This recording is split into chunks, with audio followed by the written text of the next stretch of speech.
மாதா தொலைக்காட்சியின் இனிய நேயர்களே, வாழ்வுதரும் இறைவார்த்தை என்ற நிகழ்ச்சி வழியாக உங்களை சந்திக்கின்ற அன்பு தந்தையர்கள் பெயரால் உங்கள் அனைவருக்கும் நெஞ்சார்ந்த வணக்கம். தவக்காலத்தில் குறிப்பாக நாம் எல்லாரும் இறை வார்த்தையை இன்னும் சற்று அதிகமாக ஆழ்ந்து தியானிக்க அழைக்கப்படுகிறோம். இன்றைக்கு தவக்காலத்தின் 3வது ஞாயிற்றுக்கிழமையின் இறைவாக்குகளை பற்றி சிந்திக்க இருக்கிறோம். இன்றைய முதல் வாசகம் விடுதலை பயணம் 20ஆம் அதிகாரத்திலிருந்து எடுக்கப்பட்டுள்ளது. 1 முதல் 17 வரையுள்ள வசனங்கள். அதன் பின்னணியை சற்று கேட்போம். விடுதலை பயணம் 20ஆம் அதிகாரம் என்பது மிக முக்கியமான பகுதி. கடவுள் 10 கட்டளைகளை கொடுக்கிறார். அந்த 10 கட்டளைகளுடைய சுருக்கத்தை நாம் அந்த இடத்துல சந்திக்கிறோம். 17 வசனங்களில் 10 கட்டளைகள் அழகாக விளக்கப்படுகிறது. சட்டங்கள் யூத சமுதாயத்தின் அடிப்படை. சட்டத்தை மையமாக வைத்தே யூத சமூகம் இயங்கி வருகிறது. இப்படிப்பட்ட காலகட்டத்தில் உடன்படிக்கையின் மக்களாக வாழ்வது எப்படி என்கின்ற அழகான கருத்தை இந்த சட்டங்கள் வழியாக இறைவன் மக்கள் முன்பாக வைக்கிறார். இந்த சட்டங்களுடைய அமைப்பை பார்க்குறோம் அப்படின்னம்னாக்க சின்ன சின்ன வாக்கியங்கள், எதிர்மறை வாக்கியங்கள். கொலை செய்யாதே, களவு செய்யாதே, விபச்சாரம் செய்யாதே என்று மோய்சன் இறைவனிடமிருந்து பெற்றுக்கொண்ட திருச்சட்டங்களை கொடுக்கின்ற இந்த பகுதியை 5 பகுதிகளாக நாம் பிரிக்கலாம். 1, வரலாற்றின் கடவுளாக இந்த பகுதியில் இறைவன் படம் பிடித்து காட்டப்படுகின்றார். 2வது, தன்னை விட மற்றவர்களையோ மற்ற தெய்வங்களையோ பொருட்களையோ அதிகம் மதிக்கின்ற, ஏற்றுக்கொள்கின்ற, வழிபடுகின்ற மக்களை சகித்து கொள்ளாத கடவுளாக படம் பிடித்து காட்டுகின்றது.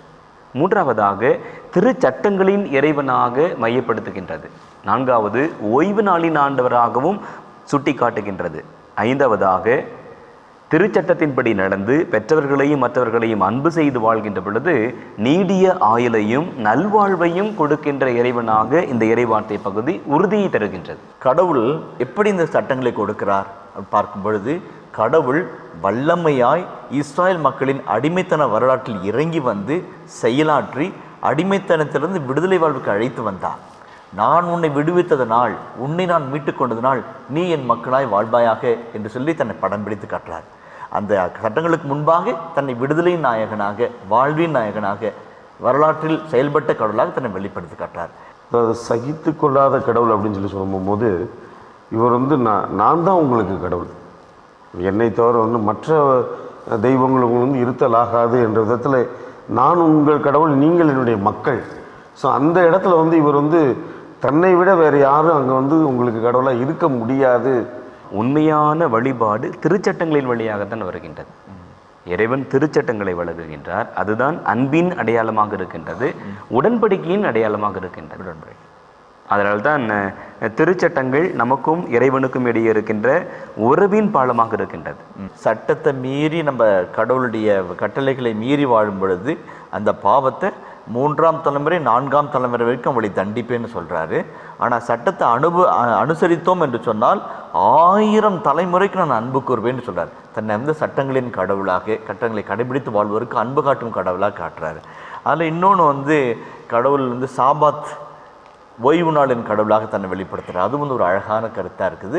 அதுவும் கடவுளை எப்படி வழிபட வேண்டும் என்பதற்கு ஒரு நியதியை கொடுக்கறதா இருக்குது. அந்த சாபாத்தும் மனிதர்களுக்கு மட்டுமல்ல, அடிமைகள், வேலையாட்கள், மிருகங்களும் கூட எல்லாரும் ஓய்ந்திருக்கட்டும்னு சொல்கிறார். அப்போ கடவுள் ஓய்வு நாளின் கடவுள். இந்த கட்டளை கடைசி வரைக்கும் மீட்பு திட்டத்தின் கடைசி வரைக்கும் ஏன் புதிய ஏற்பாட்டிலும் கூட விவாதிக்கப்படின ஒரு பொருளாக மாறுது. அதுவும் மிக முக்கியமான ஒரு கட்டளையாகவும் இது அமையுது. நீங்கள் சொன்னது போல் வரலாற்றில் இஸ்ராயல் மக்களுடைய கடந்த காலத்தில் கடவுள் எந்த அளவுக்கு ஈடுபட்டிருந்தார், அவர்களுக்கு விடுதலையை கொடுத்தார். அதன் விளைவு சகித்து கொள்ளாத கடவுள் சொல்லும்போது உங்களுக்கும் எனக்கும் ஒரு நெருக்கமான உறவு இருக்குது. இந்த உறவு தான் உடன்படிக்கையில் முடிகிறது. இந்த உடன்படிக்கைக்கு ஏற்ற வாழ்க்கை வாழணும்னா இந்த கட்டளைகளை நீங்கள் கடைபிடிக்க வேண்டும். இந்த உடன்படிக்கையின் சின்னமாக, உறவின் அடையாளமாக நீங்கள் இந்த கட்டளைகளை கடைபிடிக்க வேண்டும். இந்த உடன்படிக்கையின் விளைவாக இதை கடைபிடிக்கணும்னா என்ன அர்த்தம்? கடவுளுக்கு முதலிடம் கொடுப்பது, நம்ம வழக்கமாக சொல்கிற மாதிரி முதல் 3 கட்டளைகள். பிறகு அடுத்தது அப்பா அம்மாவை நம்ம வந்து போற்றி மதித்து நடக்கணும். பிறகு மற்ற எல்லா பிறரன்பு கட்டளைகள் எல்லாம் வந்து இருப்பதாக நான் பார்க்கிறேன். உண்மை வழிபாடு, கடவுளை வந்து எப்படி வழிபடணும் என்பதற்கு இந்த கட்டளை கடைபிடித்து வாழும் பொழுது கடவுளுக்குரிய வணக்கத்தையும் மரியாதை நம்ம செலுத்துகிறோம். ஆக்சுவலாக வந்து நீங்கள் கூட சொல்லிட்டு இருந்தீங்க, அந்த பொன் கன்று வழிபடுறதை பற்றி நம்ம வந்து இந்த விடுதலை பயன் நூலில் பார்க்குறோம். மக்கள் வந்து உண்மை கடவுளை மறந்து பொன் கன்றுக்குட்டி வழிபடும் பொழுது கடவுள் கோவப்பட்டு அந்த இதை அழித்து விட்டு கட்டளையில் கொடுக்கறதையும் நம்ம பார்க்குறோம். பின்பகுதியில் விடுதலை பயன் பின்பகுதியில் பார்க்குறோம். இப்போ உண்மை வழிபாடுனா என்ன அப்படின்ற ஒரு அழுத்தம் திருத்தமான ஒரு இதை வந்து கட்டளைகளை கடைபிடித்து வாழுதன் வழியாக சொல்லணும்னு சொல்லி இந்த முதல் வாசகம் சொல்கிறதாகவும் நினைக்கிறேன். நம்ம கத்தோலிக்க திருச்சபையினுடைய மறைக்கல்வி தொகுப்பில் வந்து நம்ம வந்து பார்ப்போம். 2050வது எண் இப்படியாக நமக்கு கற்றுத்தருகின்றது. 10 கட்டளைகளே கொடைகள். 10 கட்டளைகள் இறைவனுடைய கொடைகள். இறைவன் இந்த கட்டளைகள் வழியாக தம்மையே வெளிப்படுத்துகின்றான், தன்னுடைய அன்பை வெளிப்படுத்துகிறார். அதனால தான் நம்ம முதல்லயே பார்க்குறோம். முதல் வாசகமே நமக்கு சொல்லுகின்றது வசனம், நானே உன் கடவுளாகிய ஆண்டவர், உன் அடிமை வீடாகிய எகிப்து நாட்டிலிருந்து உன்னை வெளியேறச் செய்தவர். தன்னுடைய அன்பை திருச்சட்டத்தின் வழியாக இறைவன் வெளிப்படுத்துகிறார். இந்த பின்னணியை பார்க்கின்ற பொழுதுதான் நம்ம வந்து 32ஆம் அதிகாரம் 4ஆம் வசனத்தில் நம்ம வாசிப்போம். மக்கள் வந்து பொன்கன்றுகளை செய்து இறைவனை விட்டு விலகி இறைவனுக்கு அன்பு காட்டாமல் இறைவனுடைய திருச்சட்டத்தை கீழ்ப்படியாமல் தன் விருப்பப்படி வாழ்ந்த நிகழ்வை அந்த பகுதி சுட்டி காட்டுகிறது. நம்ம இந்த கட்டளைகள் எல்லாம் இறை அன்பு கட்டளை, பிறர் அன்பு கட்டளைன்னு நம்ம வந்து பிரிக்கிறோம். ஆனால் அப்படி பிரிக்கிறது எந்த விதத்தில் நியாயம் என்று நீங்கள் நினைக்கிறீர்கள்? ஒரு பக்கம் பார்த்தா எல்லா கட்டளைகளுமே இறை அன்பின் வெளிப்பாடு தான். இன்னொரு பக்கம் பார்த்தா எல்லா கட்டளையுமே பிறர் அன்பு தான். எதுக்காக நான் சொல்கிறேன்னா, ஃபாதர் ரூய் மனேசஸ் உங்களுக்கு ப்ரொஃபஸராக இருந்தார், அண்மையில் இறந்து விட்டார் என்று உங்களுக்கு தெரியும். அவர் என்ன சொல்கிறாருன்னா, ஒரு கட்டுரையில் இந்த முதல் 3 கட்டளைகள் கூட பிறரன்பு கட்டளைகள். ஏன்னா வேறு கடவுள் இருக்கக்கூடாதுன்னாக்க இந்த சிலைகளை வழிபட்டு எவ்வளோ பேர் தவறான முறைகேடான நடத்தையில் ஈடுபட்டிருந்தார்கள். கடவுளுடைய பெயரை வீணாக சொல்லி இன்னொருவனுக்கு சாவுக்கு காரணமாயிருந்தார்கள். அதுவும் பிறர் அன்பு. அதே போல் ஓய்வு நாளில் அவரவர்களுக்கு உரிய ஓய்வை கொடுக்காமல் வீணாக அநியாயம் செய்தார்கள். ஆக முதல் 3 கட்டளைகளுக்கும் கூட ஒரு சோஷியாலஜிக்கல் இன்டர்பிரிட்டேஷன் கொடுத்து எல்லா கட்டளைகளுக்குமே பிறர் அன்பிற்கும் தொடர்பு உண்டு அப்படின்னு கூட சொல்கிறாங்க. இன்னொரு பக்கம் பார்த்தா நான் ஏற்கனவே சொன்னது போல் 10 கட்டளைகளுமே இறைவனுக்கு வந்து முதலிடம் கொடுக்க வேண்டும். எதுக்கு 7வது நாள் நீ வந்து கடவுளுக்காக ஒதுக்கி வைக்கணும் போது நீ வாழ்நாள் எல்லாம் கடவுளை வந்து மறந்துடக்கூடாதுன்றதுக்காக ஒவ்வொரு 7வது நாள் நினைவுபடுத்துறதுக்காக be conscious of the presence of காட்னு சொல்கிறாங்க. அதனால் நம்முடைய வசதிக்காக நம்ம வந்து அப்படி பிரிச்சுக்கிறோமே தவிர இதுதான் இது இறை அன்பு மட்டும்தான், இது பிறர் அன்பு மட்டும்தான் அப்படியும் நம்ம வந்து பொருள் கொள்ளலாம். ஓய்வு நாளை பற்றிய ஒரு புரிதல் நமக்கு அவசிய தேவை. மனிதனை ஈந்திரமாக பார்க்கின்ற, ஈந்திரமாக நடத்துகின்ற அவல நிலை இப்பொழுது இருக்கின்றது. ஒரு மனிதன் வந்து பகலில் வேலை செய்யணும், இரவில் ஓய்வு எடுக்கணும். இதுதான் இயற்கையினுடைய நியதி, இறைவன் நமக்கு இருக்கின்ற சட்டம். ஆனால் இந்த காலகட்டத்தில் பார்க்கலாம், ஃபஸ்ட்டு ஷிஃப்ட்டு, 2வது ஷிஃப்ட்டு, 3வது ஷிஃப்ட்டு, இரவு முழுவதும் ஷிஃப்ட்டு. மனிதனுடைய உடல் அமைப்பு, பாடி ரிதமே வந்து பாதிக்கப்படுகின்றது. அதை பற்றி யாரும் கவலைப்படுவதே கிடையாது. இதையெல்லாம் உணர்ந்து தான் இறைவன் வந்து இந்த ஓய்வு நாள் சட்டத்தை கொடுக்கின்றார். மனிதனுக்கு வந்து உடலுக்கு ஓய்வு தேவை, மனதிற்கு ஓய்வு தேவை, ஆன்மாவிற்கு ஓய்வு தேவை. அதே மாதிரி மனிதனை சார்ந்திருக்கின்ற அடிமைகளோ, உதவியாளர்களோ, பணியாளர்களோ, இல்லை விலங்குகளோ, அவர்களுக்கும் கூட ஓய்வு தேவை. நம்முடைய ஆன்மீக வாழ்வினுடைய அர்த்தத்தை இந்த திருச்சட்டங்கள் நமக்கு நினைவுபடுத்துகின்றன. அதனால தான் இந்த 10 கட்டளைகளை உடன்படிக்கையின் கட்டளைகள் என்று சொல்வார்கள். இறைவனுக்கும் நமக்கும் அடுத்தவர்களுக்கும் இடையே இருக்கின்ற உறவு உடன்படிக்கையின் அடையாளங்கள் தான் 10 கட்டளைகள் என்று சொன்னால் அது மிகையாக. ஜெபிக்க, குடும்பத்தோடு நேரம் செலவழிக்க, தம்பி சொன்னது போல் ஓய்வு கொள்ள, இதெல்லாம் நிச்சயமாக தேவை. பணம் வேணும், இன்னும் வாழ்க்கை தரத்தை ரொம்ப அதிகமாக வெகு சீக்கிரமாக உயர்த்தி கொள்ள வேண்டும் என்று வேலை வேலை என்று கடவுளை மறந்துவிட்டு, குடும்பத்தை மறந்துவிட்டு, கடவுளுக்கும் குடும்பத்துக்கும் நேரம் கொடுக்காமல் இருக்கிறவருடைய வாழ்க்கையெல்லாம் நிம்மதி இல்லாமல் தான் முடிகிறது. நம்ம எதையெல்லாம் செய்யக்கூடாது என்று சுட்டி காட்டுகின்றது இந்த திருச்சட்டங்கள். இன்னொரு பக்கம் எதையெல்லாம் கட்டாயமாக செய்ய வேண்டும் என்பதையும் திருச்சட்டங்கள் நமக்கு சுட்டி காட்டுகின்றன. இந்த உடன்படிக்கை அன்பை சரியாக புரிந்து கொண்டோமானால் விபச்சாரமோ, கொலையோ, களவோ, பிறருக்கு எதிரான பொய் சான்றுகளோ அல்லது பிறருடைய பொருட்களை கவர்ந்து செல்லுகின்ற எண்ணமோ நமக்கு தோணாது. அதை நம்மால் செய்யவும் இயலாது. தந்தையர்கள் சொன்னது போல இந்த காலகட்டத்தில் குறுகிய காலத்தில் வளர்ச்சி, குறுகிய காலத்தில் பொருளாதார மேம்பாடு, குறுகிய காலத்தில் எதையும் சாதிக்கணும் அப்படிங்கிற எண்ணம் தான் மனிதனுக்கு குறுக்கு வழிகளை காட்டுகின்றது. அதனால தான் போட்டியும் பொறாமையும் கொலையும் கற்பழிப்பும் பெருகி கொண்டே இருக்கின்றன. இந்த காலகட்டத்தில் இந்த தவக்காலத்தில் இந்த இறைவார்த்தை நம் முன்பாக மிகப்பெரிய சவாலை வைக்கின்றது. கடவுள் மீது உண்மையால் அன்பு இருக்கின்றதா? உடன்படிக்கையை நாம் மதிக்கின்றோமா? கடவுளுக்கு அன்பு காட்ட வேண்டும், நம்மோடு இருக்கின்ற ஒவ்வொருவருக்கும் அன்பு காட்ட வேண்டும். அதுதான் இறையன்பின் அடையாளம், இறை உடன்படிக்கையின் அடையாளம் என்பதை இந்த இறைவார்த்தை நமக்கு சொல்கின்றது. பிரியமானவர்களே, 10 கட்டளைகளை சிறு பிள்ளைகளாக நாம் இருந்ததிலிருந்து கற்றிருக்கிறோம். கடவுளுடைய விருப்பம் அவற்றின் வழியாக வெளிப்படுத்தப்பட்டிருக்கிறது. அவற்றின் முக்கியத்துவத்தை உணர்ந்து கொள்ள வேண்டும். வரலாற்றில் ஈடுபட்ட கடவுள் உண்மையாகவே வேறு குட்டி தெய்வங்களை நம் கொண்டிருக்க அனுமதிக்காத கடவுள். அவரை மனத்தில் வைத்து குறிப்பாக இந்த தவக்காலத்தில் இறைவனுக்கு முதலிடம் கொடுத்து வாழ அது நம்மை தூண்டுகிறது என்றெல்லாம் பார்த்தோம். இன்றைக்கு கொடுக்கப்பட்டுள்ள 2வது வாசகம் பவுலடியார் கொரிந்தியருக்கு எழுதிய முதல் திருமுகத்திலிருந்து எடுக்கப்பட்டுள்ளது. 1ஆம் அதிகாரம் 22 முதல் 25 முடிய உள்ள இறைவசனங்கள். அதன் பின்னணியை பற்றி சற்று பார்ப்போம். வசனம் 24, 1 கொரிந்தியர் 1 வசனம் 24 நம்ம வாசிக்கிறோம். குறிப்பாக அச்சிலுவை யூதருக்கு தடைக்கற்களாகவும் பிற இனத்தவனுக்கு மடமையாகவும் இருக்கிறது அப்படின்னு வாசிக்கிறோம். அது வாசிக்கும் பொழுதே ரொம்ப அற்புதமான ஒரு பாடல். சிலுவையில் அறையுண்ட மெசியா, இறை வல்லமையும் இறை ஞானமுமாயுள்ள. அவ்வளோ அழகான ஒரு வசனம், உலக புகழ்பெற்ற வசனம், உள்ளத்தை உருக்குகிற வசனம். இந்த வசனங்களை அடிப்படையாக கொண்டது தான் 2ஆம் வாசகம். அந்த சிலுவையில் அடங்கி இருக்கிற ஞானத்தை பற்றி சிந்திக்க பவுலடிகளார் அழைப்பு விடுக்கிறார். அதில் 3 வகை மனிதர்களை அவர் படம் பிடிச்சு காட்டுறாரு. ஒன்று யூதர்கள், அவங்களுக்கு சிலுவை என்ன? கிரேக்கர்களுக்கு சிலுவை என்ன? கிறிஸ்துவை நம்பி அவர்கள் விசுவாசம் கொண்டு வாழ்கிறவர்களுக்கு சிலுவையினுடைய வல்லம் என்ன? இதுதான் இந்த மைய செய்தி.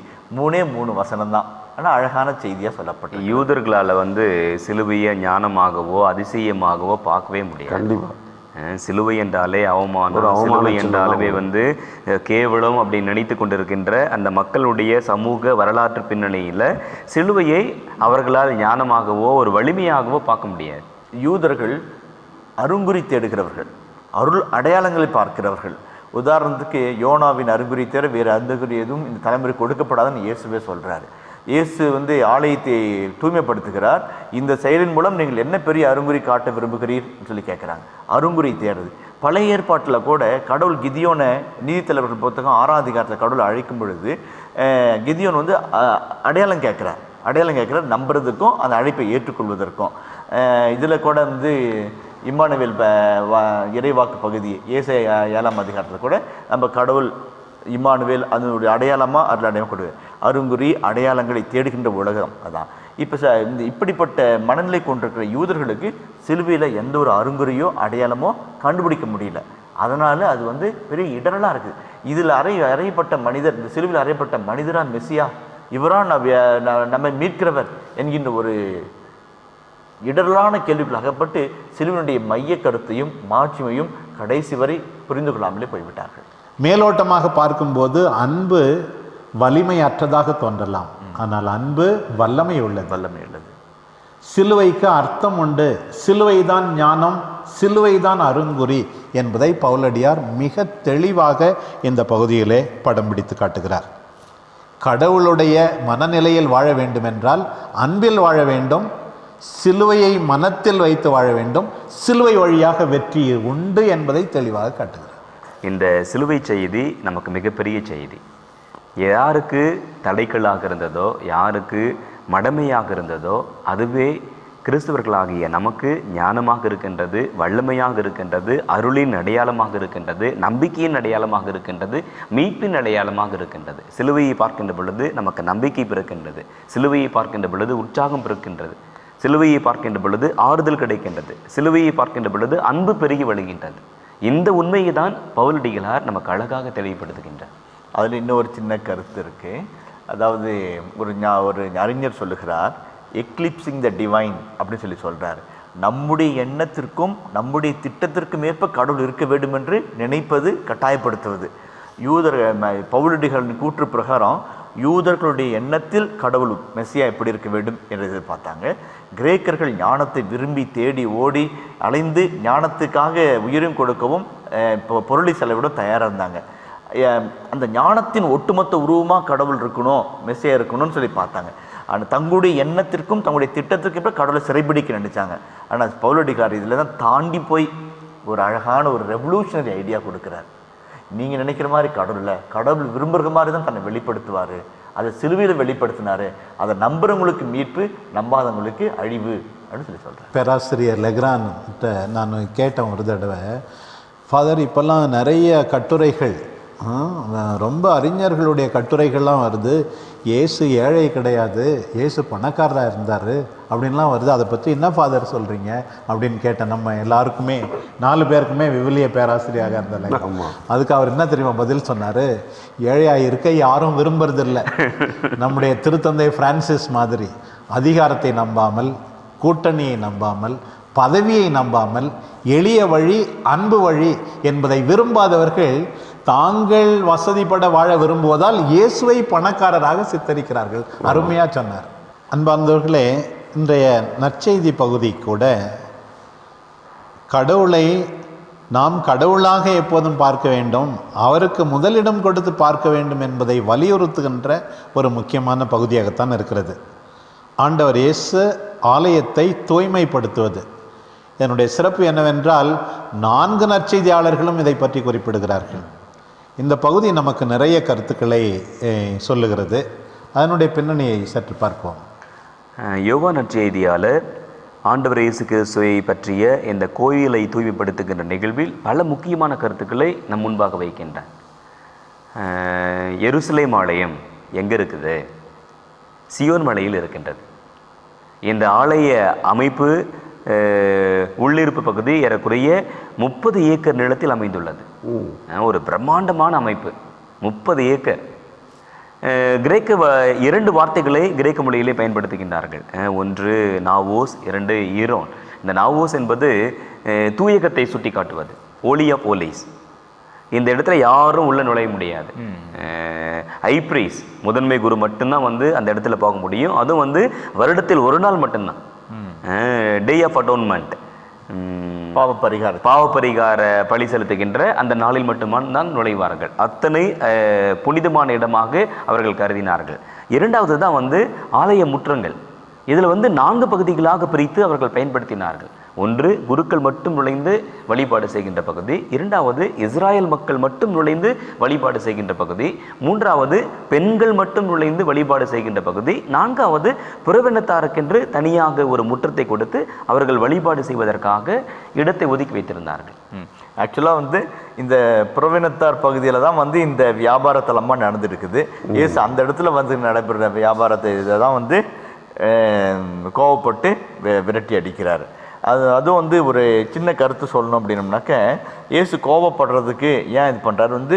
புற இனத்தார் ஆலயத்தினுடைய செய்திகளை தெரிஞ்சுக்கவும், வழிபடுவதற்கும், கடவுளை பற்றி தெரிந்து கொள்வதற்கும் அந்த முற்றத்தில் தவறாக பயன்படுத்துறது. அதை விட இன்னொன்றுனாக்க, வியாபார தலமாக மாற்றிவிட்டார்கள். அந்த இடத்து வியாபார தலமாக மாற்றிவிட்டாங்க அப்படின்னு ஒரு மையமான கருத்து. வழக்கமாக வழிபாடு செய்வதற்கு விலங்குகள் வேண்டும், மற்ற பொருட்கள் அவர்களுக்கு தேவைப்படும். அதை வாங்குவதற்காக ஒரு காலத்தில் சாதாரண மக்கள் கடை வைத்து பயன்படுத்திய சூழ்நிலைகள், வருமானம் வருகின்ற நிலை பெருகிய பொழுது என்ன பண்ணாங்க அப்படின்னா குருக்களே பூத்து போட ஆரம்பித்தாங்க. அங்கு கடைகள் அமைத்து தங்களுடைய குடும்பத்தாரை அங்கே நிறுத்தினார்கள். நம்ம வரலாற்றில் நம்ம வாசிக்கிறோம், கடைசியில் இதுக்கெல்லாம் யாரா அதிபதி சொந்தக்காரர் அப்படின்னா ஐப்ரீஸ். அதனால் என்ன செஞ்சாங்க, இந்த புறவினத்தார் பகுதியை முழுமையாக ஆக்கிரமித்து கொண்டார்கள். நினச்சி பாருங்கள், ஆயிரக்கணக்கான மக்கள் ஒரு நாளில் வந்து அங்கே வந்து திருவிழாவுக்காக கூடுறாங்க அப்படின்னா வந்து அங்கு ஆயிரக்கணக்கான விலங்குகள், ஆடுகள், புறாக்கள், அதனுடைய எச்சங்கள், கழிவுகள், துர்நாற்றம் அந்த ஆலய வளாகத்தில் நிற்கக்கூட முடியாது.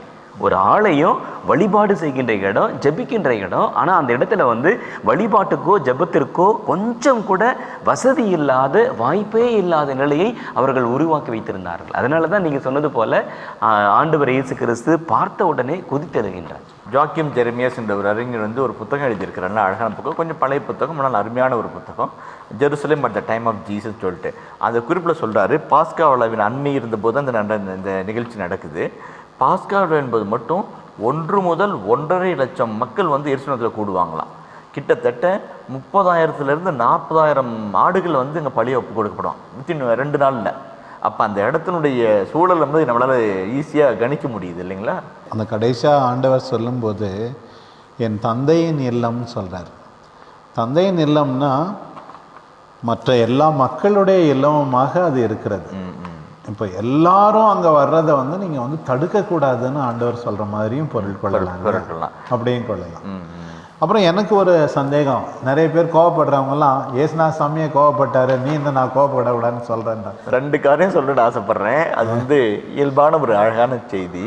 அதான் வந்து பொறுமையாக உட்காந்து சாட்டை பின்னுறாரு. அவ்வளோ கோபம் வந்தாலும் பொறுமையாக உட்காந்து சாட்டை பின்னுறாரு, நிதானம் தவறாத கோபம். அதை விட இன்னொன்று, நாணை மாட்டுவரின் பலகையில கமுத்து போடுறாரு, ஆடு மாடுகளை விரட்டுறாரு. புறா விற்கிறன்ட்ட மட்டும் அந்த படு இதை இங்கிருந்து எடுத்து செல்லுங்கள்னு சொல்கிறார். அந்த அவ்வளோ கோபத்துக்கு மத்தியில் ஒரு கனிவு இருக்குது. அந்த புறா விற்கிறேன் ஏன் புறாக்காரன்ட்ட மட்டும் அவ்வளோ கனிவாக நடந்துக்கிறாருன்னா, அது ஏழை மக்களுடைய காணிக்கை. கொடுப்பதற்கு காணிக்கைக்குன்னு எதுவுமே இல்லைன்னா புறாக்களையாவது ஒப்பு கொடுன்னு சொல்லி லேவியராகமும் என்னாகமும் சொல்லுது. அந்த புறா விற்பது கனிவோடு நடக்கிறார். அப்போ அந்த கோபத்துக்குள்ள காரணமான ஒரு கோபம், நியாயமான கோபம். அதே மாதிரி வந்து ப்ராஃபட்டிக் ஆங்கர் அப்படின்னு ஒரு ஃப்ரேஸ் இருக்குது. அறச்சினம் அப்படி சொல்லுவாங்க தமிழில் வந்து, தூய தமிழில் சொல்லுவாங்கல்ல அறச்சினம். இது வந்து இந்த ஒரு கோபப்படுறது வந்து ஒரு ப்ராஃபட்டிக் ஆக்ட். இவ்வளோ ஒரு வழிபாட உண்மை கடவுள் வழிபாடு நிலைமை வந்து ஒரு வியாபார கூடமாக மாற்றுறீங்களே அப்படின்னு சொல்கிறதுக்காக. முதல் வாசகத்தில் வந்து என்ன பார்த்தோம், கடவுளுக்கும் மனிதனும் இருக்கக்கூடிய அந்த உறவை வந்து ஒன்றிணைக்கக்கூடிய ஒரு பாலமாக திருச்சட்டம் இருந்தது. இந்த திருச்சட்டம் யார் கொடுத்தா? கடவுள் கொடுத்தார். கடவுள் வந்து இதை செய், இதை செய்யாத. இந்த மனிதன் என்ன செய்கிறான், இந்த திருச்சட்டத்தை அவனுடைய தேவை கேட்டார் போல வந்து இன்டர்பிரேட் பண்ணுறது. அதுக்கு வந்து ஒரு பொருள் கொடுத்து அதை கொஞ்சம் நீட்டி முடக்கி. இப்போ இங்கே பார்த்தீங்கன்னா இந்த ஆலய முற்றத்தில் வந்து விற்கப்பட்ட புறாக்களோ இல்லாட்டி நாணயம் மற்றது என்னன்னா, இந்த யூத குருக்கள், இந்த சட்ட வல்லுநர்கள்லாம் வந்து அவங்களுக்கு மக்களுக்கு வந்து சட்டத்தை வந்து இன்னும் கொஞ்சம் பெருசாக்கி, நீ இந்த உனக்கு இந்த இதுக்கு வந்து இவ்வளோ பொருத்தனை செலுத்து, இதுக்கு இத்தனை நாட்டுக்குடியை வந்து இது கொடு, பலி கொடு, இதை வந்து காணிக்கையாக கொடு அப்படின்னு சொல்லிட்டு, அதுவும் பார்த்தீங்கன்னா அவங்க நடைமுறை வாழ்க்கையில் பயன்படுத்தக்கூடிய நாணயத்தை வந்து கோயிலில் கொண்டு வந்து கொடுக்க முடியாது. அப்போ இந்த நாணயத்தை இங்கே கொண்டு வந்து இப்படி மாற்று.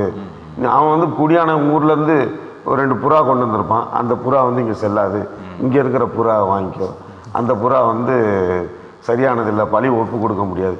இப்படி இவங்க இஷ்டத்துக்கு வந்து சட்டங்கள் எல்லாம் திருச்சட்டத்தை வந்து ரொம்ப இது பண்ணாங்கன்னா, கடவுள் வந்து இவங்களை பார்த்து நீங்கள் நிறைய சட்டத்தை உருவாக்குறீங்க, ஆனால் அதை சுண்டு வரல கூட நீங்கள் வந்து அதை தாங்கிறதில்ல, மக்கள் மேலே வந்து சுமத்துறீங்க அப்படின்னு சொல்லிட்டு கோவப்படுறாரு. அந்த கோவமெல்லாம் தான் இவங்க ஒட்டுமொத்தமாக வந்து நிற்கிறார். ஆலயம் வந்து சந்தை கூடமாக ஆயிடுச்சு அப்படின்னு இயேசுவே பின்பகுதியில் சொல்கிறாரு. அதுக்கு வந்து 2 வரலாற்று காரணங்களை சொல்லலாம். அதாவது வந்து 19 வயதுக்கு மேற்பட்ட எந்த ஒரு யூதனும் அரை ஷெக்கெல் நாணயத்தை ஆலயத்திற்கு வரியாக கொடுக்க வேண்டும் என்று யூத சட்டம் சொன்னது. அதனால் நிறைய பேர் காணிக்கை கொடுத்தாங்க. ஆலயத்தில் நிறைய பணம் இருந்துச்சு. அதே போல் இந்த பாலஸ்தீனத்து நாட்டை விட வெளியே வாழ்ந்த யூதர்கள் அதிகம். அவர்கள் ஒவ்வொரு ஆண்டுக்கு ஒரு முறையோ அல்லது வாய்ப்பு கிடைக்கும் போதோ தேவாலயத்துக்கு வராங்க. அப்போ காணிக்கப்படுக்கும் பொழுது ரோமை நாணயங்களை பயன்படுத்தக்கூடாது. ஏன்னா ரோமை நாணயத்தில் வந்து ரோமை அரசனுடைய, சீசார் அரசனுடைய உருவமும் பெயரும் பொறிக்கப்பட்டிருக்கும். அது கடவுளுக்கு உருவமே இல்லாத கடவுளுக்கு அதை காணிக்க கொடுக்கூடாதுன்னு ஒரு சட்டம் இருந்தது. அதனால் கலிலேயன் ஷெக்கல், கலிலேயாவை சார்ந்த ஷெக்கல், அது டிரினியன் ஷெக்கல் அப்படின்னு சொல்கிறாங்க. அப்படிப்பட்ட இது நாணயங்களை மட்டும் தான் ஆலயத்தில் போடணும். அப்போ அதுக்காகவே நாணயம் மாற்றணும். இப்போ 100 ரூபாய் கொடுத்தோம்னாக்க அவங்க வந்து சில்லறையாக வந்து உள்நாட்டு நாணயத்தை ஆலயத்திற்கு காணிக்கப்படக்கூடிய காணிக்கையில் 80 ரூபா தான் கொடுப்பாங்க. 20% அவங்க வந்து இதாக எடுத்துக்கிறாங்க. என் தந்தையின் இல்லத்தை சந்தையாக்காதீர்கள். தொடர்ந்து சொல்றாரு, உம் இல்லத்தின் மீது உள்ள ஆர்வம் என்னை எரித்து விடும். அதனால அவரால் கோபப்படாமல் இருக்க முடியவில்லை, அங்க இருக்கின்ற சூழ்நிலையை எதிர்க்காமல் இருக்க முடியவில்லை. இன்றும் கூட பல சூழ்நிலைகளில் ஆலய வளாகங்கள் எல்லாம் வணிகத்தலங்களாக மாறிக்கொண்டிருப்பது உண்மையிலேயே அபத்தமான ஒன்று. கடைசியாக இவ்வாலயத்தை இடித்து விடுங்கள், நான் கட்டி எழுப்புவேன் ஆண்டவர் சொல்கிறார் இல்லையா? அதை பற்றி நமக்கு உண்மையாக தெரிஞ்சுக்கணுமே. இந்த வசனத்திற்கும் 2ஆம் வாசகத்துக்கும் நிறைய பொருள் இருக்குது. சீடர்கள் ஆண்டவர் ஆலயத்தை தூய்மைப்படுத்துவதை பார்க்குறாங்க. அவர் உயிர்த்தெழுந்த பிறகு இந்த தூய்மைப்படுத்துவது அந்த உடலாகிய ஆலயத்தை தான் குறித்து சொன்னாருன்றதை நினச்சி பார்த்து அவருடைய உயிர்த்தெழுதல் நம்பிக்கை வச்சாங்க. யூதர்கள் அதே தூய்மைப்படுத்தும் காரியத்தையும் இயேசுனுடைய மரணத்தை பார்த்தாங்க. ஆனால் அந்த இயேசுவின் உயிர்ப்பில் அடங்கியிருக்கிற மறைமையை யூதர்களாலும் கிரேக்கர்களாலும் கண்டுகொள்ள முடியவில்லை. கிறிஸ்துவனுடைய செயல் வந்து ஒரு அடையாள செயலாக இருக்கிறது. அந்த அடையாள செயல் மெசியானிக் ஆக்ட், ஆலயத்தை துப்புரவுப்படுத்துவது. அதில் அடங்கியிருக்கிற அது வந்து அவருடைய தன்னுடைய உடலை குறித்து காட்டி இந்த உடலை 3 நாளில் நான் எழுப்புவேன் அப்படின்னு சொல்கிறதுக்கு அடையாளமாக இருக்குது. பிரியமானவர்களே, தவக்காலத்தின் 3வது ஞாயிற்றுக்கிழமையின் இறைவாக்குகளை பற்றி சிந்தித்தோம்.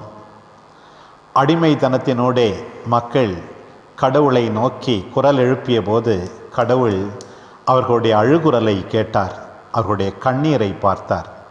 அவர்களை தம்முடைய வல்லமையுள்ள வலக்கரத்தால் பாரவோனின் அடிமைத்தனத்திலிருந்து செங்கடலை கடக்கச் செய்து மீட்ட கடவுள் அவர்களோடு உடன்படிக்கை செய்து அதன் சின்னமாக 10 கட்டளைகளை கொடுத்தார். தம்மை மக்கள் எல்லாரும் ஏற்று மதித்து வாழ வேண்டும், சகோதர சகோதரிகளை ஏற்றுக்கொள்ள வேண்டும் என்று கடவுள் தம்மையே வெளிப்படுத்தி இவ்வாறு மக்களை தம்மோடும் ஒருவரோடும் கொண்டுள்ள உறவிலே வளரச் செய்கின்றவர் கடவுள். கடவுள் தன்னுடைய மகனின் வழியாக இன்னும் நிறைவாக அன்போடு வெளிப்படுத்தினார். வல்லமையற்றது போன்ற தோன்றிய சிலுவை வழியாக அதுவே ஞானம், அதுவே அருங்குறி என்று கடவுள் தம்மையே வெளிப்படுத்தினார். அதே கடவுள்தான் ஆலயத்தை துப்புரவு செய்து தாம் எப்படி தந்தையின் திருவுளத்தை நிறைவேற்றியது போல எல்லாரும் தந்தைக்கு முதலிடம் கொடுக்க வேண்டும், அநீதிக்கு எதிராக போராட வேண்டும், ஆவியிலும் உண்மையிலும் வழிபட வேண்டும், தங்கள் உள்ளத்தில் எப்போதும் கடவுள் இருக்கிறார் என்பதை மறவாமல் உண்மையான தூய வழிபாடு செய்து இறைவனுக்கு முதலிடம் கொடுத்து அன்பு கட்டளைக்கு எப்போதும் தங்கள் வாழ்க்கையிலே இடம் கொடுத்து வாழ வேண்டும் என்று அழைப்பு விடுக்கிறார். இந்த தவக்காலம் இறைவனோடும் அயலாரோடும் நம்முடைய அன்பை ஆழப்படுத்தும் காலம். வாழ்வு தரும் இறை வார்த்தை நம்முடைய நெஞ்சங்களை தொட்டு இறைவனுக்கு இன்னும் நெருக்கமாக நம்மை இணைக்க வேண்டும். வாழ்வு தரும் இறை வார்த்தை ஒருவரை மதித்து ஏற்றுக்கொண்டு காப்பாற்ற அக்கறை கொண்டு சாட்சிய வாழ்வு வாழ தூண்டும் இறைவார்த்தை.